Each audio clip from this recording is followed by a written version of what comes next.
George മില്ലറിൻ്റെ Mad Max ഫ്രാഞ്ചൈസിലെ ഇതുവരെ വന്ന സിനിമകളെ കുറിച്ചിട്ടുള്ള എൻ്റെ ഒരു ഒപ്പീനിയനാണ് ഈ ഒരു video. So let's get started. 79 Mad മാക്സിൻ്റെ ആദ്യ ചിത്രം പുറത്തു വരുന്നത്. ഒരു പോലീസ് സ്റ്റോറി ബേസ് ചെയ്ത് പോകുന്ന സിനിമയത് കാരണം മറ്റു മാഡ് മാക്സ് സിനിമകളിൽ നിന്ന് എൻറ്റയർലി ഒരു ഡിഫറെൻറ്റ് രീതിയിലാണ് ഈ സിനിമ വന്നിട്ടുള്ളത്. ഒരു ഡിപ്പാർട്ട്മെൻറ്റിനെ തന്നെ എൻറ്റയർലി വെല്ലുവിളിക്കുന്നൊരു ബൈക്കർ ഗാങ് വരുമ്പോൾ ഈ സിനിമയുടെ ഇൻറ്റൻസിറ്റി കൂടുന്നുണ്ട്. ഒരു ബേസിക് പോലീസ് സിനിമയാണിതെങ്കിലും 79 വന്നൊരു സിനിമ എന്ന രീതിയിൽ ഇതൊരു അന്യായ മെറ്റീരിയലായിട്ടാണ് എനിക്ക് ഫീൽ ചെയ്തിട്ടുള്ളത്. മെൽ ഗിബ്സന്റെ മാഡ് മാക്സും ഹ്യൂജ് കീസ്ബേണിൻ്റെ ടോക്കട്ടർ എന്ന വില്ലനും സിനിമയുടെ പ്രധാന ഹൈലൈറ്റാണ്. ടോക്കട്ടർ എന്ന വില്ലൻ ഉണ്ടാക്കുന്ന ഭീകരതയാണ് മാഡ് മാക്സ് എന്ന സിനിമയെ പലപ്പോഴും അപ്ലിഫ്റ്റ് ചെയ്യുന്ന ഒരു ഫാക്ടർ.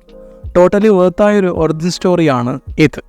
ഫസ്റ്റ് സിനിമയുടെ ഡയറക്റ്റ് സീക്വൽ എന്ന് പറയാൻ പറ്റില്ലെങ്കിലും മാഡ് മാക്സിൻ്റെ പോലീസ് ജീവിതമൊക്കെ അവസാനിച്ചതിന് ശേഷം നടക്കുന്നൊരു സ്റ്റോറിയാണ് റോഡ് വാരിയർ. ക്യാരക്ടർ എക്സ്റ്റൻഷൻ എന്നല്ലാതെ സ്റ്റോറി വൈസ് കണ്ടിന്യൂഷൻ ഇതിൻ്റെ അകത്ത് ഇല്ല. ഒരു ഗാങ് നടത്തുന്ന അറ്റാക്കിൻ്റെ ഇടയിൽ പെട്ടുപോകുന്ന മാഡ് മാക്സ് ഫ്യൂവൽ കിട്ടാനുള്ള കാര്യത്തിന് വേണ്ടിയിട്ട് എക്സ്ചേഞ്ച് ആയിട്ട് ഒരു ഡീൽ നടത്തുന്നതാണ് ഈ പാർട്ടിൻ്റെ ഒരു ബേസിക് സെറ്റ്.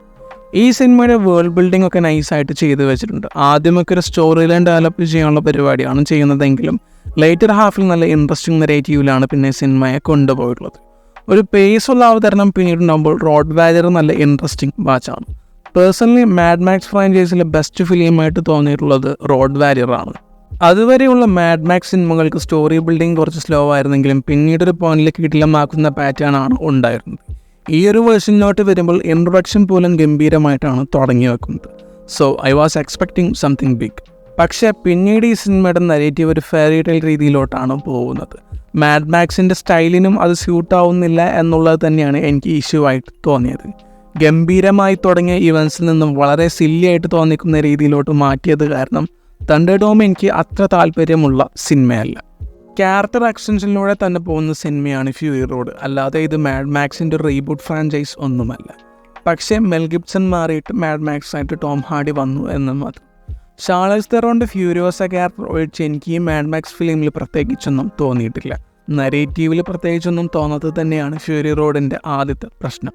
ഇതിന് പുറമെ മെൽ ഗിബ്സണിൽ തോന്നിയ ആ mass or and character depth Tom Hardy Mad Max ആയിട്ട് വന്നപ്പോഴും എനിക്ക് ഫീൽ ചെയ്തിട്ടില്ല. ഇൻ ടോട്ടൽ തണ്ടർഡോമിനേക്കാളും ശോകമായിട്ടാണ് ഫ്യൂറി റോഡ് എനിക്ക് അനുഭവപ്പെട്ടത്.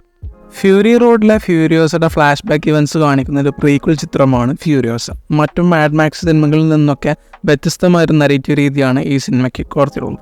മറ്റുള്ളതെല്ലാം ഒരു ആക്ഷൻ പെർസ്പെക്റ്റീവിൽ നോക്കുമ്പോൾ ഫ്യൂരിയോസ കുറച്ചും കൂടിയും ഡ്രാമ സൈഡിലാണ് ഫോക്കസ് കൊടുത്തിട്ടുള്ളത്. ഒരു ക്യാരക്ടറിനെ ഫോക്കസ് ചെയ്ത് പോകുന്ന സിനിമയായതുകൊണ്ട് തന്നെ ഡ്രാമയ്ക്ക് ഫോക്കസ് കൊടുക്കുമ്പോൾ അതിലൊരു ലോജിക്ക് എനിക്ക് ഫീൽ ചെയ്തിട്ടുണ്ട്. ഫ്യൂരിയോസയുടെ ഒരു യങ്ങർ ഫേസ് എന്ന രീതിയിൽ ആനിയ ടൈലർ ജോയ് നന്നായിട്ട് പെർഫോം ചെയ്തിട്ടുണ്ട്. ക്രിസ് ഹെംസ്വർത്തിൻ്റെ ഡെമൻഡസും രസമുണ്ടായിരുന്നു. മൊത്തത്തിൽ കുഴപ്പമില്ലാത്തൊരു സിനിമയായിട്ടാണ് ഫ്യൂരിയോസയെ എനിക്ക് തോന്നിയത്.